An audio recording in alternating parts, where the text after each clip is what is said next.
Today on TIME100 Talks, we'll discuss how the challenges of the global pandemic have broadly impacted our mental health, and by extension, what this means for the health of our world. Joining us today is actor, producer, director, and activist Taraji P. Henson, who will be joined by artist and mental health advocate Tracie Jenkins, actor, author, and philanthropist Matthew McConaughey, and the CEO of the National Alliance on Mental Illness, Daniel H. Gillison, Jr. Today is Thursday, December 3rd, 2020. This is TIME100 Talks.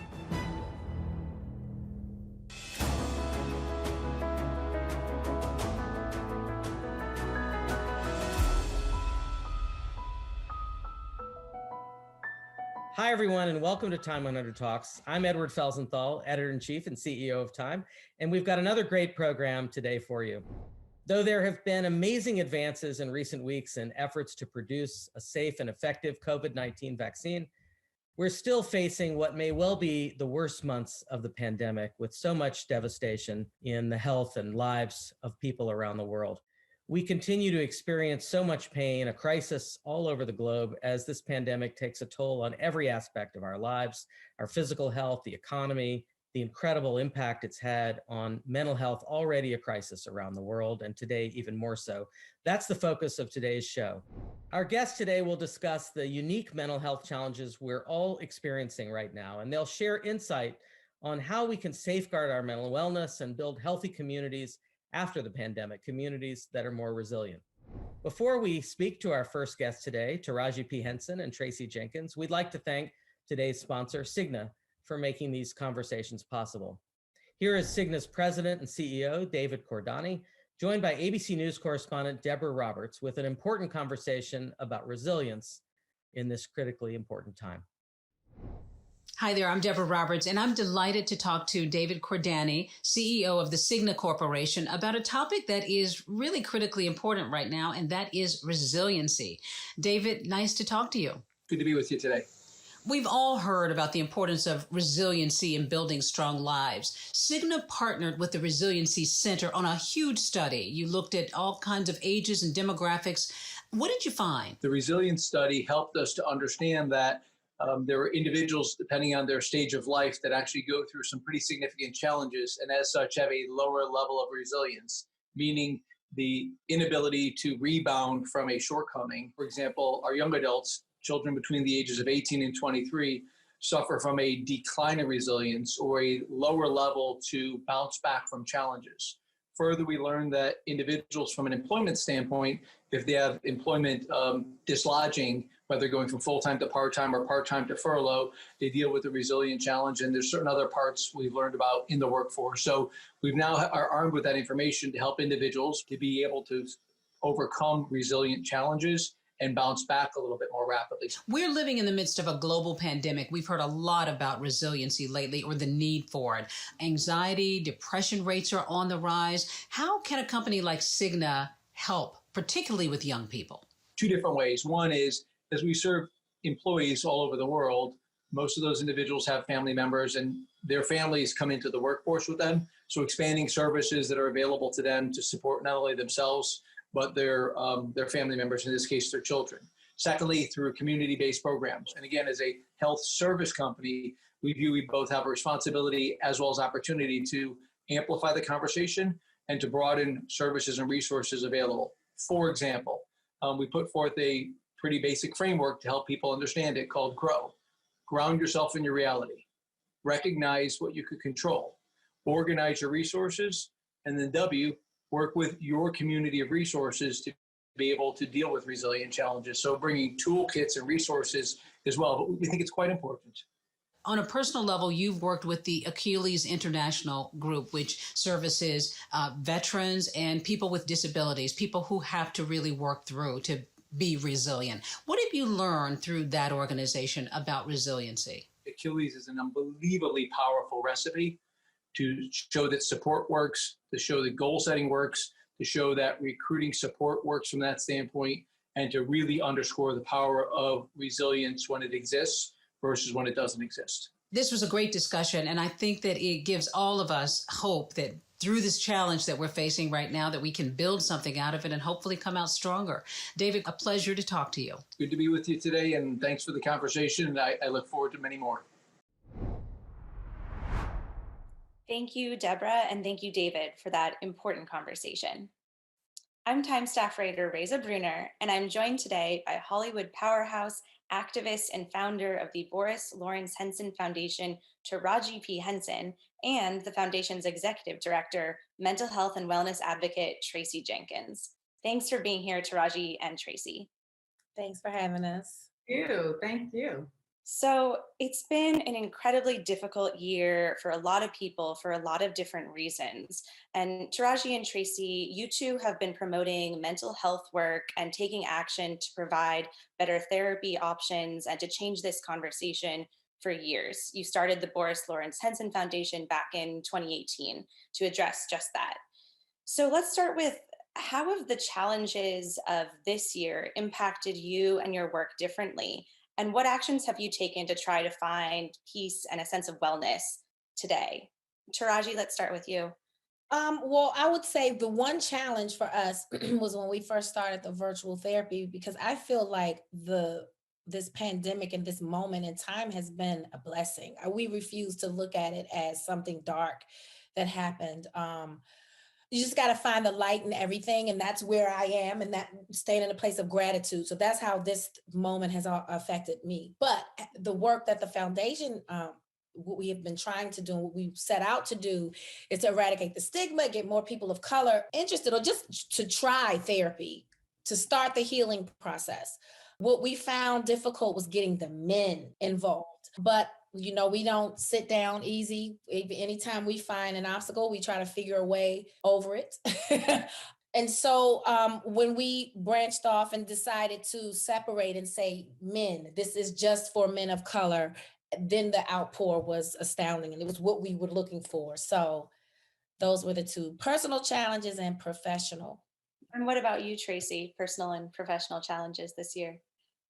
Well, I would say because I am challenged with anxiety and depression, I found it difficult to sort of maintain my own zero as I'm trying to help others, because when you listen to the stories and the trauma and you see it on the television, and you have to get up that next morning and be the soldier out there to provide the services, but also find a way to take care of yourself.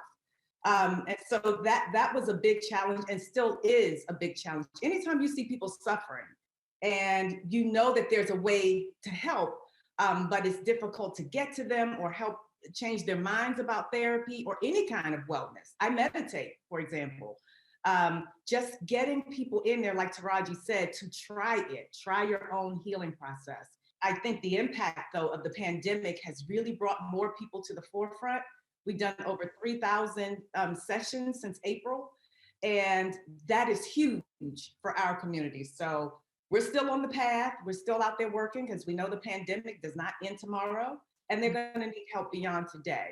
So I think that's what I can say. My challenge was on both the front end of trying to give the services and being impacted by the pandemic and the trauma from everybody.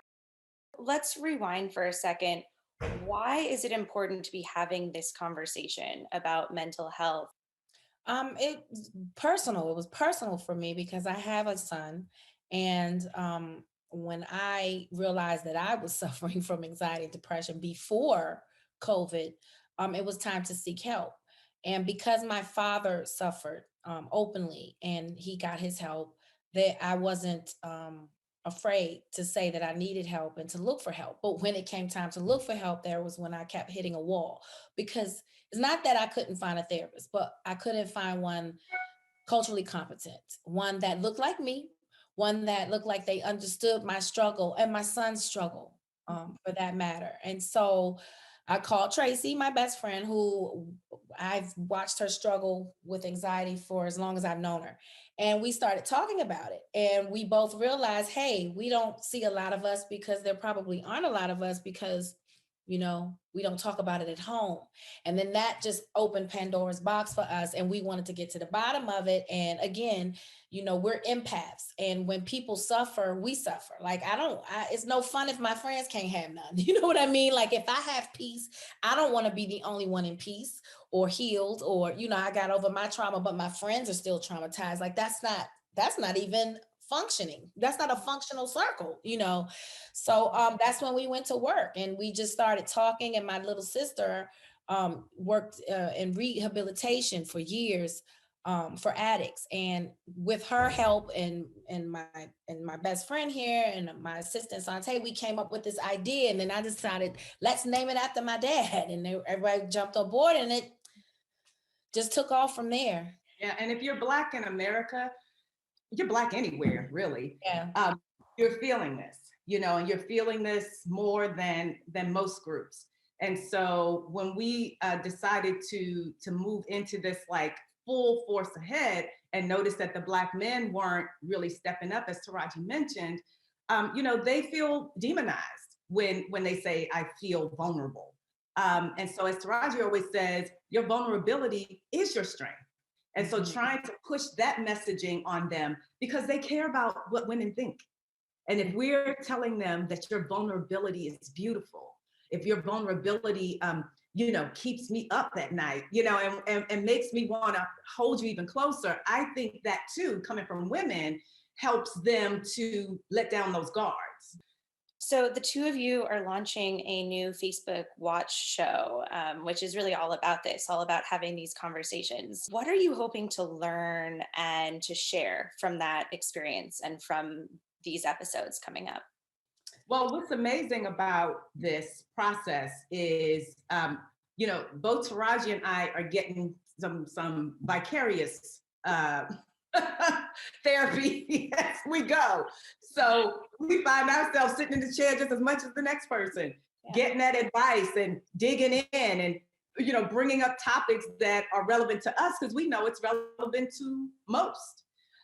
So for me, that has been the real treat. I get to go to therapy every single day.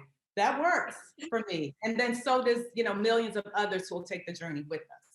Yeah. And for me, it just makes me feel good to be able to have a platform where I can destigmatize therapy, because we talk about it so openly. They get to see us every time they watch an episode be just as normal, because we laugh, we cry.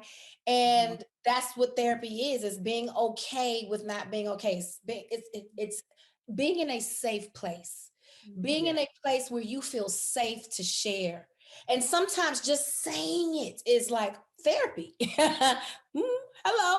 And so that's what we're trying to show people, that that's all therapy is. It's not some big dark monster, that to be made fun of. It's just you taking care of yourself. And sometimes taking care of yourself is sitting on the sofa, just talking about whatever's bothering you, laughing about it, crying about it, because you got to get it outside of yourself.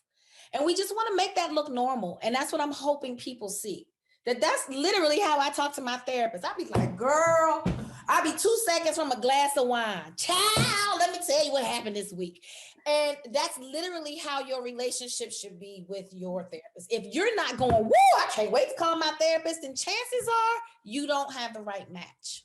And I think it's also nice for them to see our friendship within this, and how we relate to each other, and how we're there for each other, and how we know, to give space to one another. So they're really seeing it unfold in real time, what it looks like to be a support to your folk, Yeah. So I think that's useful too. I know that for me, friendship has been one of the things that's really gotten me through this time. What other things have helped you be more resilient or to come back from disappointments in the past year? Acceptance for me, because once you accept it, what can you do? You can either grow from it, learn from it, stay mad at it, but the real growth is in acceptance, whatever it is. Because a lot of things I can control, but there are most things I can't. What I can control is me in it, whatever it is. So acceptance for me, because I think that's everybody's lesson in this whole thing, right? Because what can we do? This whole pandemic, if you haven't learned acceptance, got a hard road ahead of you. Stay present and present to the moment, as opposed to living, in the past or what's going to happen next. Just staying present and grateful for what you have. And I've learned to really dig deep into that. I actually went in and got my license to become a meditation teacher, to teach myself, and then to be able to share that with others. And living in the present moment has really kept my anxiety and depression at bay, because when she creeps up, I go, boo, you talk about something that's happening 10 minutes from now. We right here smelling the flowers and enjoying the coffee or whatever I'm doing. So I've learned how to find my zero and stay there, Yeah. I buy things like this to remind me. I have to put it up on the wall. I have to put it up on the wall. Daily mantra. Things like this to remind me. I buy, whatever it takes, stuff like this. Even this one, as goofy as this is, but I'm known for my eyes. Yeah. And just little things like that that'll remind me I'm here, I'm now, and everything's okay. I'm COVID free. I woke up this morning, acceptance. My family's good. Things are bad out here. People can't eat. You know what? I'm gonna go help my chef plate food for Thanksgiving. And let's feed the community. Every day I wake up, let me just try and do some part to make somebody's life better. You know why? Because it makes me feel good. Yes. Yeah. Yes. What are the biggest challenges you found in making these resources available? People don't have money to pay for therapy. That is a luxury, and it should not be, especially for people of color. The insurance, you're waiting for the thing to kick in to get the permission to get it. By then you ready to, do something horrible to yourself, and it could be too late. So for us, we've had to look at that and say, okay, now there are millions who need these services. And what we're going to do is raise enough money to at least make a dent in that, so that those who really need it and really need it right now, not when the insurance company approves it or pays the bill or whatever, then that's what we're going to do. So that's been the biggest challenge is we can't serve every single person. So looking for those partners and those general folk who will support the campaigns that we do around free therapy. And we don't just do therapy in the general public. We serve the urban school systems, bringing in more counselors and psychologists into these schools that don't have any support. We also train for cultural competency, both in the workplace and for those providers. So it's a lot that we do. However, because the pandemic has crashed in, we focused on making sure we get immediate therapy to those who need it most. And also pushing legislature so that people shouldn't have to pay for therapy. Yeah. And also, therapy should not be a crime. Mental health should not be a crime. People with mental illnesses do not belong in prison. Things get worse in prison. They need to be treated. It's a disease. It's something that you can work with it, but it needs medicine. It needs a doctor. It's not something jail can fix. It's not something putting a person with mental illness in a cage is going to miraculously, they're going to be healed. So it's bringing attention to that. That's literally a main focus of ours. Since the pandemic, we had to shift gears a bit and get people the help they needed ASAP.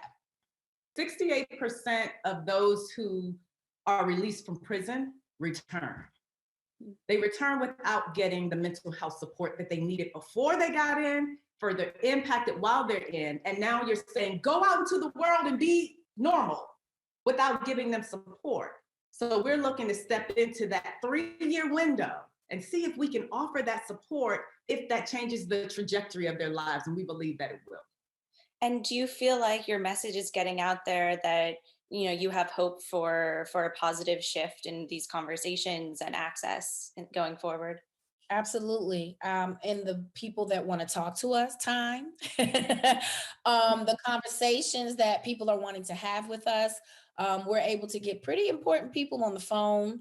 I think people understand, they see the work that we're doing. They see how passionate that we are. And we're doing good work. I get so many DMs about people who were at their end and how this virtual therapy has changed their lives. And I don't flaunt that because that's personal. That's personal, but know that I'm getting those DMs, and that's what allows me to sleep at night. And to, when I pray to my God, I go, thank you, I'm doing your work. Thank you for continuing to use me. I can sleep tonight because you are using me and this talent and all this wealth and all the things that you've blessed me with. I'm being a blessing because I know that's what you will want me to do. And that's why I'm able to sleep at night.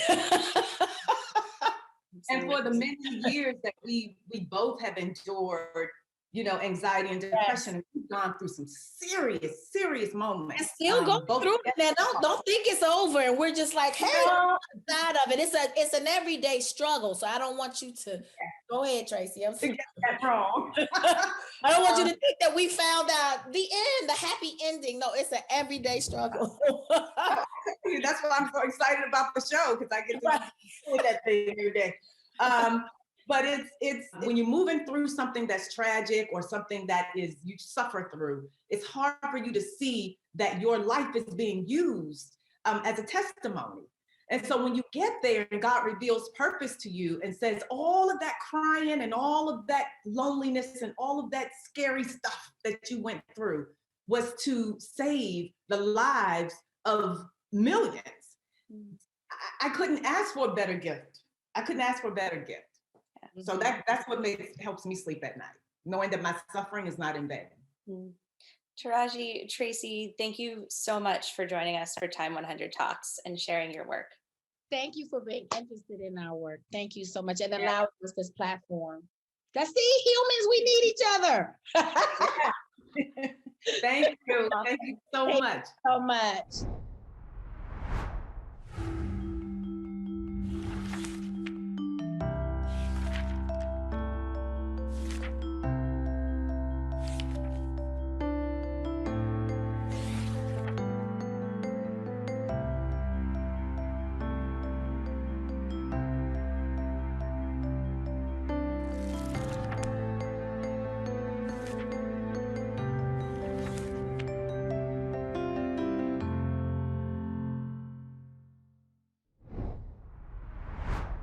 Welcome back to Time 100 Talks. I'm Edward Felsenthal, Editor-in-Chief and CEO of Time.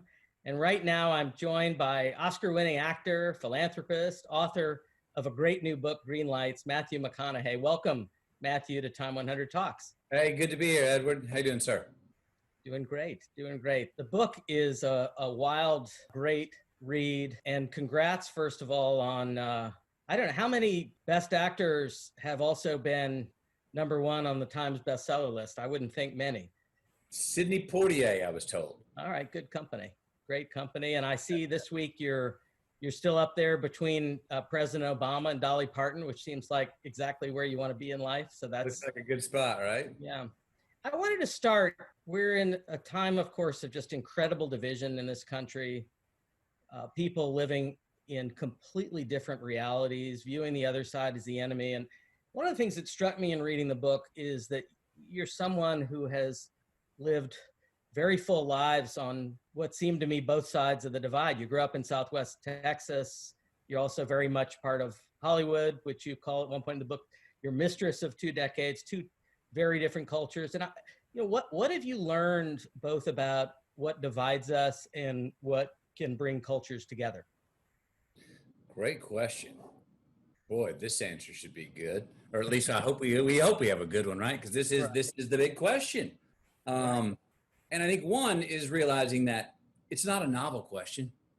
You know, if you look at the maps where people voted this year, it's like, oh, okay, that's a similar map for over 150 years.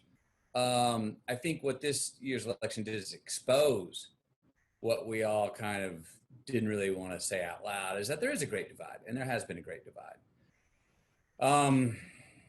My hunch is that moving forward in this time where people have run to the extremes.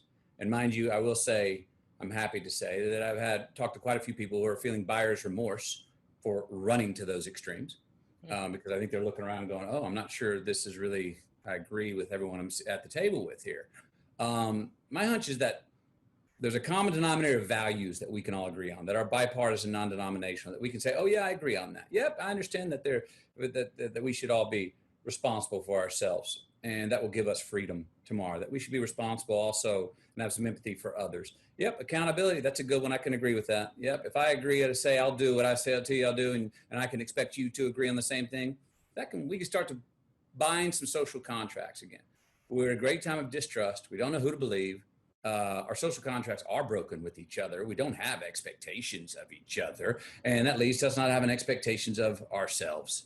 Well, that becomes sort of a recipe for some sort of, chaos or anarchy in a lonely place.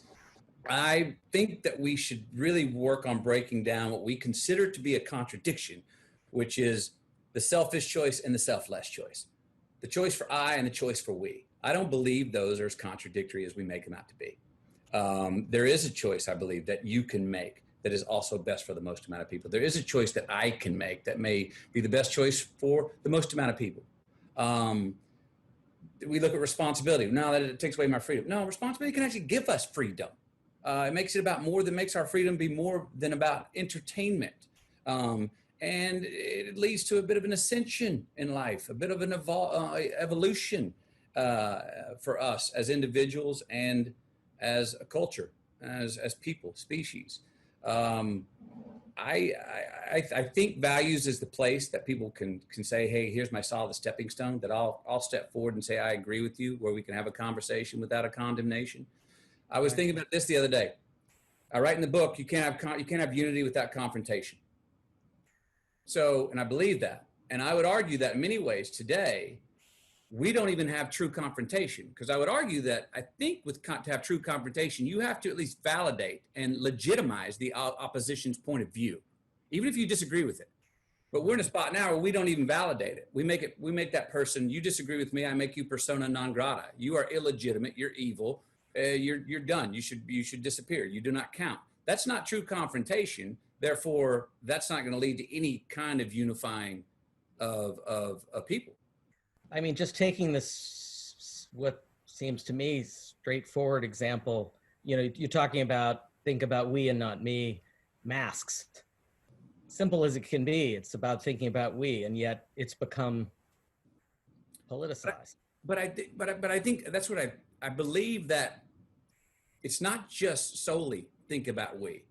It's the we and the me. Look, we've proved as people, we don't do a damn thing unless it's personal. Intellectually, we say, yes, it's the great idea for the most amount of people. But unless we feel it personally, like it trespasses on our own soul or our family or on our property, people don't take action. So I think quit looking at the two as battles, as, oh, it's either me or it's we. No, actually, there's a spot where what's best for me is what's best for we. And it does take a bit of a tithe. It does take some compassion. It does take saying, hey, if I make I'm into redefining the word selfish. All right. Selfish, again, selfish, selfless. No, better to be selfless, not selfish. And I disagree with that. Because the truth, if I'm going to lie, cheat, and steal from you today, I got mine, that would be considered a selfish act by me. But what have I done?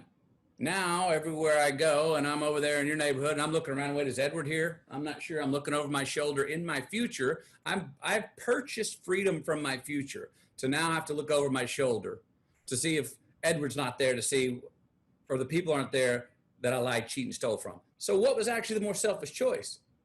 Well, the not lying, cheating, stealing in the first place would have bought me more green lights, more freedom in my future, more reason to not have to look over my proverbial shoulder and see what bridges I burned or who I lied to or what I got away with. And I think we got to understand this. We have to really hunker down on the value of delayed gratification. Right. Understand that we can make an investment. And if we make an investment in ourselves, is actually making an investment in us. If we make an investment in us, it's actually a selfish move, making an investment in me. and not see those as contradictions and see them much more as a paradox that I think they more truly are. Who do you look out in the world at, or what, and see as a unifier? You know, Right. are there people, acts in the culture that kind of run counter to the theme of division we've just been talking through? Well, let me say this, and I'm going to do this without naming names, and I think it's going to be better if I don't, even though maybe I don't even have as many names as I think. So it's going to take people on the extremes of sides. If the question is about race, it's going to take an Anglo on one, a white man on one side, and a black man on the other side to go, a leader to step up and go, hey, that's going too far. We got to understand. It's going to, because without that, it's going to keep screaming back and forth. It's going to take that same thing on political sides. If it's blue or red, it's somebody that's going to have to go, hey, we got to get a little more centric here. Again, it's not real confrontation if we're not even validating the opposition's point of view on this. We've got to be more. I'm for being aggressively centric, but what I'm saying is I think it needs to be a leader right now in the times where it's so extreme to stand up and go, we're gonna start heading back that other way. We gotta start heading back that other way. And hey, you over there, you too, you're gonna come this way? Because right now, this side's yelling at that side saying, come our way. And this side's yelling at this side saying, come our way. But this side's the only side telling this side they should change anything. And this side's the only side telling this side they should change anything. It's going to take someone from inside both sides to go, hey, how do we come back here together? Because the royal we of how we really do turn a page as a culture is where I ultimately I believe we all want to head.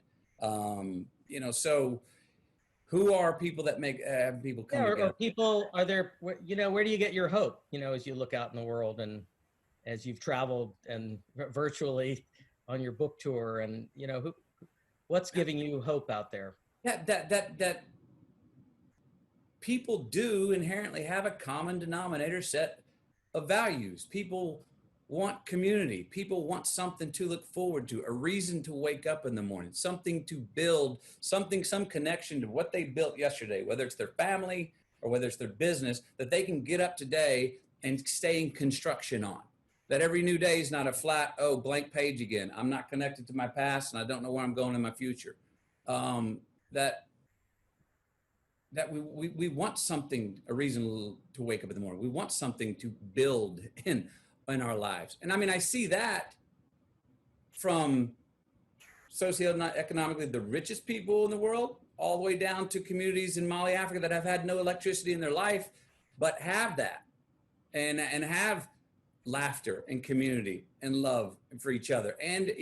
But maybe their ambition is just to grow the crops to reap the harvest that they had, that they planted in the, before the wet season or what have you. I will say this, and a reason I think I'm talking about generally about people is another thing I think we have to understand, and this somewhat alludes and answers your first question.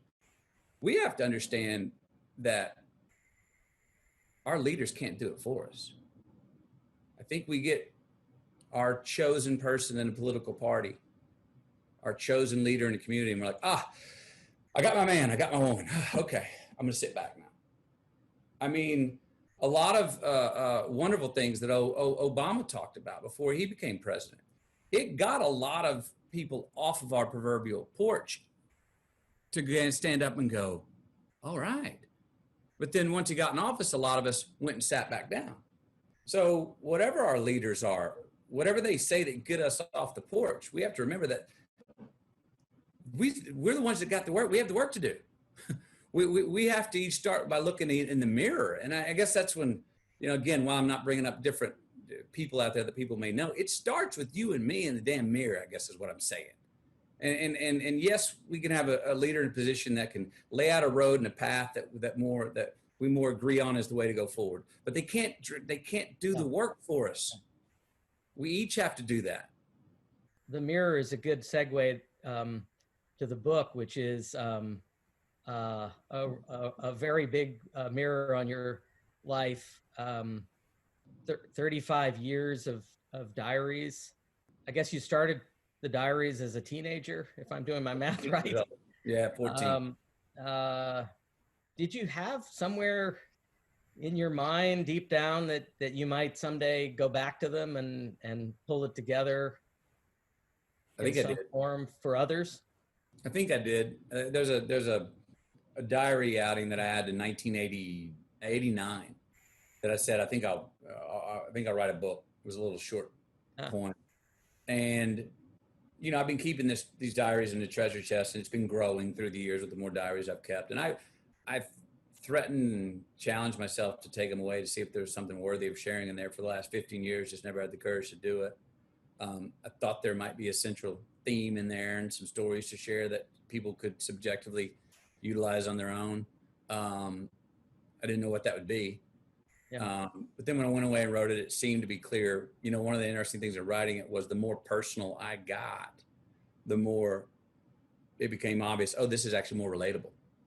And again, that's another example when I talk about the I and the we, the selfish and the selfless. The more subjective I got in my personal stories, and the way I saw it, the more it was like, oh, that's actually more relatable to more people, that they can take that and see that in their own lives, or analogize it in their own lives. Yeah, and I put it between two hardbacks and put it out there, and it's been nice to feel how it's been received, and people have been. The timing seems right in that, I mean, at least as I read it, so much of the book is, I mean, it's got many themes running through it, but one of them is certainly finding ways to navigate life's ups and downs, about resilience. This is a year we've all had to find resilience. Yeah. In so many different ways. You talk about becoming comfortable with discomfort and bouncing back from setbacks. Where in those diaries do you think your resilience comes from? Where does it draw from? Yeah. Probably a lot in gratitude, meaning we have so many things that we have in our daily lives, and I live an affluent lifestyle. So many things I take for granted, but I was ingrained in me from day one is you better damn well not take for granted that the sun rose this morning. So you grumpy coming to the breakfast table. Mom would sit us back. Don't you get out of bed and don't you come back till you can notice the rose in the vase instead of the dust on the table. Whoa, okay. You know, you're griping about a old ragged pair of tennis shoes we had. I want new shoes, want new shoes, want new shoes. Yeah, you keep griping about those shoes. I'm going to introduce you to the boy with no feet. Whoa. These sort of take you back to the baseline. We were always taught that. And that was ingrained in us. And I think that's a lot of maybe where the resilience comes from. That we, you know, you get up, you try again, you fail, you try again, you keep dusting yourself off. And I've gotten a lot of things in my life out of hustling people. I've gotten a lot of things in my life through resilience. I you know, am resilient to the extent that, you know, what tickles me may bruise others. And I got to tell you though, a loophole I found that I've learned through life about resilience. Resilience, I would say, is one of my top 3 traits that were ingrained in me, but I learned a certain little loophole. And it's sort of like the loophole in the golden rule. You know, the golden rule, doing to others, you would have them doing to you. I remember going to my mom when I was about 30 and going, Mom, been thinking about that one. You always said that one to us, but you know, doing to others, you would have them doing to you. I said, what if people don't want to do what you want to do? So I said, on resilience, I noticed a similar one. We were raised to be so resilient that you step in the pothole, you fall down, you get up, you dust yourself off, you keep going. Well, that's great, but that leaves no time for any kind of introspection or sort of evolution. It keeps you in the race, which is a great asset, but you don't necessarily evolve from that. And I remember going, oh, sometimes you got to step in that pothole, fall down, and instead of getting up and dust yourself off, actually step up, look back at the pothole and go, why do I keep stepping in that damn thing? So next time around the bend, you can dodge it, jump over it, skip it, or maybe take another path. So that is inherently sort of what I mean by a yellow light in life, or a red light can become a green light. It has a lesson in it. You can learn something from it. Our big question is, what is our green light out of this fun-filled 2020 year we've been in? I guess I have to ask the obvious follow-up, which is, it's one of your 3 traits, and what are the other 2? Well, what would I say? I mean, I would say, I'd say trust. I was asked this question a few months ago. What's your level of trust? And I gave an answer that was surprising to the person talking to me, and has been surprising to others since. I go into the situation with 100% trust. I'm talking to you right now as we meet and discuss with 100% trust, until you do something to lower that trust for me. Meaning, if you start to ask a snaky question, I'm like, oh, okay, he's trying to get, maybe I lose a little trust, okay? But I go into it with 100. What I've been told is that a lot of people tell me that they go into the situation with 0 trust and then slowly try to increment it up. And I was like, I've never really approached situations like that. I go in with a real reverence for people, that the best in people, that, oh, they want to be great at what they do. They have respect for their job. They have respect for themselves. They want this interview to be as true and as honest as possible. They want, you know, so I have and that's obviously not always the case. Some people don't take their job seriously and half-ass a lot of things in life. I don't trust them to come handle my carpentry. If the guy can't build a good doghouse, he's not going to build my home. You know what I mean? So I'm not saying I'm blindly trustful, but I do go into situations, people specifically, with a high amount of trust at the inception, and I think that served me well, because I think maybe some frames I've helped, without even noticing, coach that person up. And while I'm doing that, coaching myself up by them receiving this massive amount of trust that I'm giving in them. And they're going like, well, geez, oh man, I can do that. Or this person's giving me this amount of trust and they don't know me well. It's a bit of, sometimes if we give that amount of trust to people, it can awaken the same amount back to us. And that reciprocity is a really, I think, valuable thing. And the other one, optimism.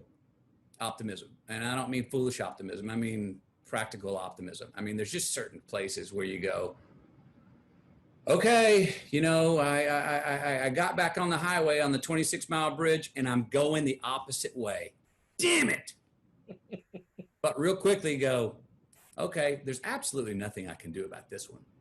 So I'm going to start giggling really quickly and go, well, I guess I needed to listen to a little more music. I was listening to Bob Dylan. I think I need to listen to another, 26 miles of his songs going this way and 26 coming back the way I already came.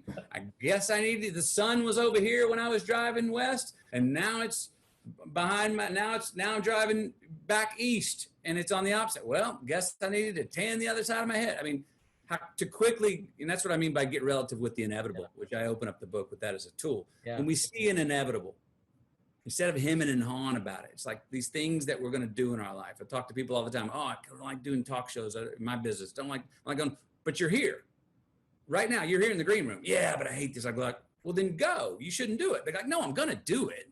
I'm going, well, then quit griping about it. If you already know you're going to do it, it's inevitable that you're in a situation, relatively see the upside or the funny side of the situation quickly. And that's been a pretty good one.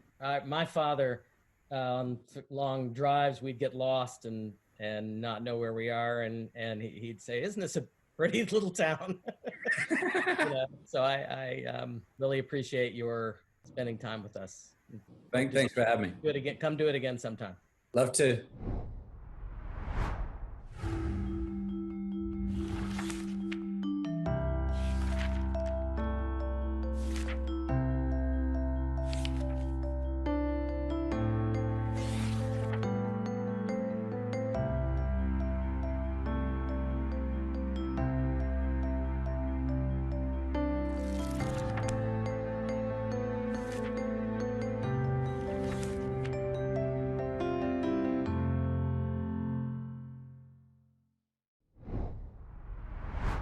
Welcome back to Time 100 Talks. I'm Edward Felsenthal, Editor-in-Chief and CEO of Time.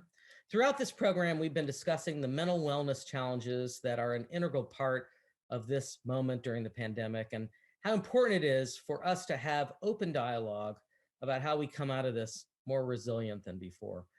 Up next, we have the CEO of the National Alliance on Mental Illness, Daniel H. Gillison Jr., who'll be joined by my colleague, Alice Park. They'll discuss how we can destigmatize mental illness. Alice? Hello, everyone. I'm Alice Park, Senior Health Correspondent for TIME, and I'm joined by the CEO of the National Alliance on Mental Illness, Daniel Gillison Jr. Daniel, welcome to Time 100 Talks. Thank you. Good to be with you this day, Alice. Thank you very much for Time 100 Talks and this opportunity. So let's start with the obvious, which is that the mental health support system in the United States really has not been super robust. Why do you think that is? Underfunded, underrepresented, minimized to a certain extent. You always look at this space in this sector as follow the money, and the money has been invested for the most part in physical health and not mental health. And we know there is no physical health without mental health, but in terms of the funding, it's always been an opportunity to fund at a higher level with more significant support. And nothing reveals weaknesses in a system like a crisis, and it's the pandemic, the COVID-19 pandemic has certainly exposed some hard truths about our mental health system and how we care for mental health in this country. As the pandemic unfolded, what have been some of the biggest challenges that the crisis has made more obvious in our mental health system? Access to services and delivery of services. Both of those are on the pendulum of being able to provide to individuals living with mental illness, and also to the support for the families of individuals living with mental illness. So resources and access have been the most critical areas of exposure during COVID.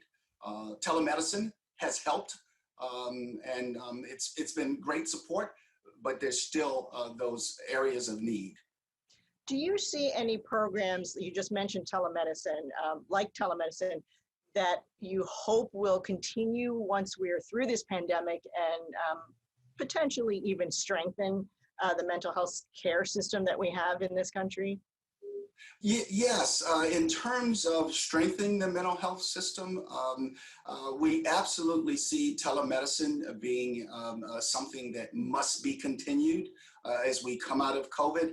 When we went into COVID, Alice, we already had a fragmented mental health system.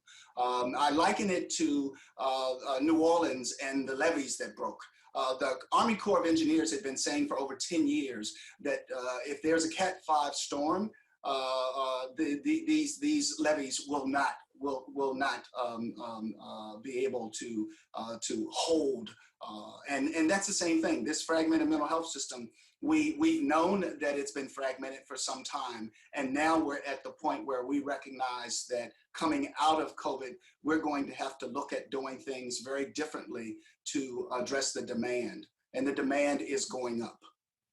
And of course, we had not only the pandemic, but we've had the combination also of racial tensions that have really come to a fore in this past year in the United States.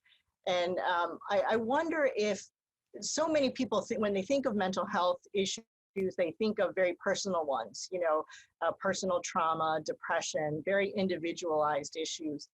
But I think we've learned in this past year that the stressors that can really tax mental health can be societal as well. Can you talk a little bit about whether these types of stressors are different from the ones that I think most people are familiar with? Do we think of them and should we treat them any differently than the individual stressors that can come from family tensions, losing a job, self-esteem issues, things like that? Yes, we should treat them differently. When you look at structural racism, and if you look at some of the other exposed areas, if you will, you have to look at them differently, and you have to look at them through a lens of pre-existing trauma, pre-existing stress, daily stress, and what that means in an individual's life, and the anxiety that brings, and the trauma that is daily. So yes, I think you do need to do that, and you need to be very aware of what is taking place in different communities and how communities react. And I know that you've worked a lot with community outreach in terms of raising awareness about where the gaps are in the mental health safety net. Can you talk a little bit about some of the programs that you've seen that are very effective in addressing and bridging some of the gaps that we currently have? Well, in terms of the gaps, I think the first thing is looking from our youngest to our oldest. So we're talking about our young students all the way to our seniors. And in terms of addressing the gaps, one of the first elements of addressing the gaps is definitely telemedicine. Now let's talk about our young students. They're school social workers, they're school mental health professionals. And when the schools are not in session in person, access to those services changes. So providing those services has been challenging, but also there is that access through technology. And that what we're seeing with the seniors is starting to use pads and I guess you can say technology to support some of the needs in those spaces as well. The other thing that we're seeing is, there has been legislation that's been passed on 988, which will be, right now there's a 10-digit national suicide prevention phone number. That number is going to actually sunset, and there will be a new number, and there will be a 988 number, and it will be for suicide prevention and mental health crisis. So we will see that in approximately 2 years. The legislation's already passed, and what that will do is that will provide a different type of a response to an individual that is having a mental health crisis. So instead of dialing or calling or punching 911, you will punch 988. And what the opportunity is for us to build infrastructure so that the communities will respond with a mental health response versus a law enforcement response. I think that's a great segue into this next big issue, which is you brought up the differences between physical issues and mental health issues and how we don't treat them the same in this country. And I was curious to get your perspective on why you think that is. Why is it so hard to acknowledge mental health as a health issue that's equal and on par with physical conditions? We think nothing, for example, of asking for a day off work if we have a back injury, but we don't even think about that if we need a mental health day. So how do you change that culture and change the way we even approach mental health so that it does become on par with a physical condition and that we can get resources devoted to it? Thank you. First of all, it is with the question being asked as you're asking it right now, and then it's having the conversation, and it's advocating for that change, and it's saying we need to speak up. It's with mental health, sometimes it's invisible. Physical health, you have young people that have knee injuries, ankle injuries, all types of physical injuries, and it's very visible. Mental illness sometimes looks to be invisible. And also, a lot of times the human experience is that in society is you want to be distant from it. But we know that 1 in 5 live with mental illness. And we also know there's been a 40% increase over and above that 1 in 5 during COVID in terms of anxiety and depression. So the mental health is at risk. And where we're going with it is that we don't want it to be invisible. We need to talk about it. We need to bring relevance to it and say, just like physical health, mental health is critically important. And NAMI is the largest national grassroots organization with over 650 organizations in the field where the rubber hits the road, in communities, addressing this on a daily basis and seeing it on a daily basis. So we're trying to make sure that it is not invisible.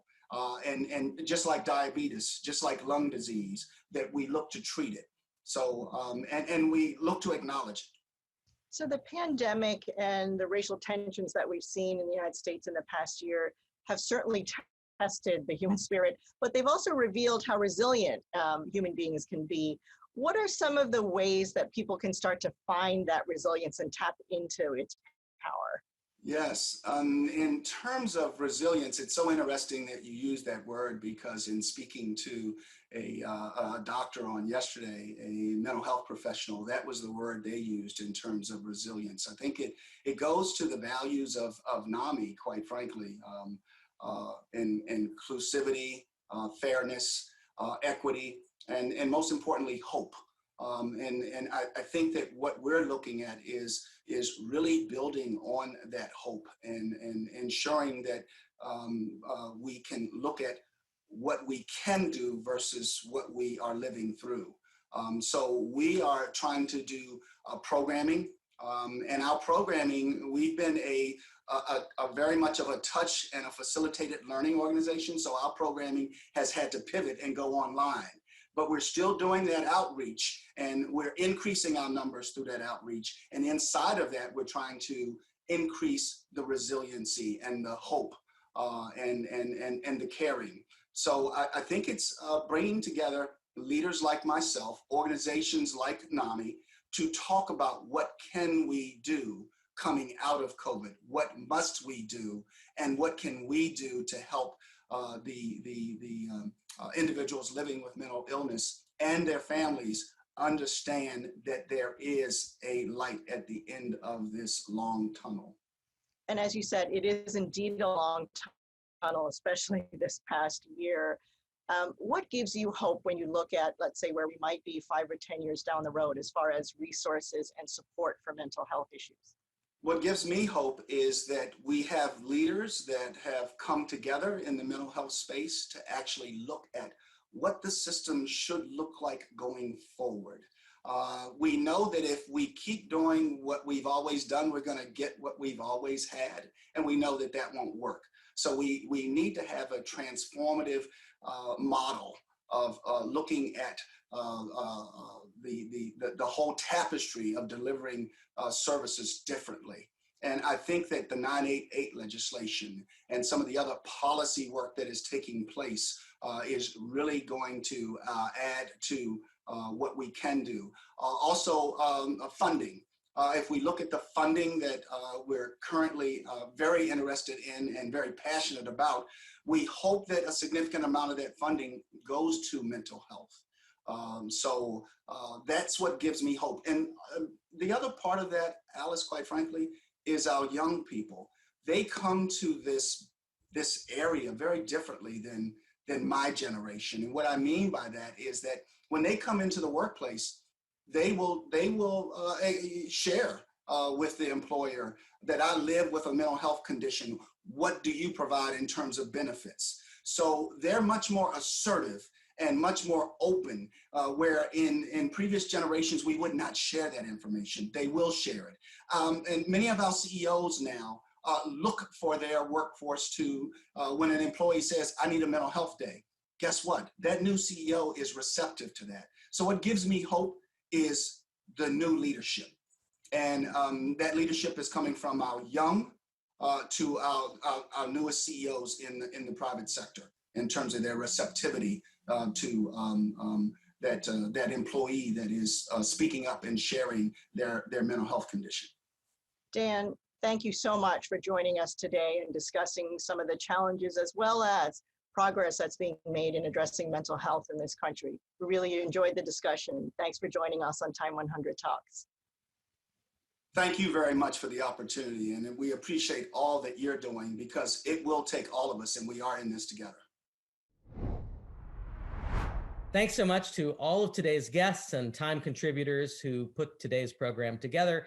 I'd also like to thank Cigna for making today's conversations possible. For more information on Time 100 Talks, past and future, check out time.com/Time100 Talks. We'll be back next week with another program. Hope to see you then.